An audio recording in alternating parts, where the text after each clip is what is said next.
Máme tady nový burnout, to myslím hovoří za vše, takže bez delších úvodů pojďme se mrknout.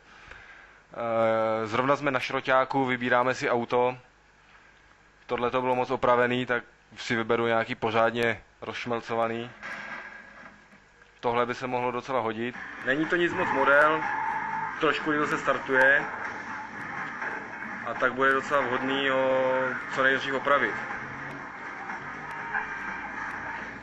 Na výřezu mapy dole vidím různé ikony, vidím tam i opravnu, teď k ní zrovna jedu.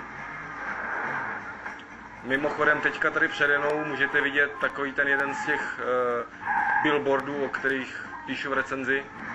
Ty je třeba všechny zničit. Hned tady kousek vedle je opravna, takže jdeme na to. Jak vidíte, tak oprava proběhla opravdu hodně rychle. Je to tedy skutečně použitelný i v závodech bez nejmenších problémů.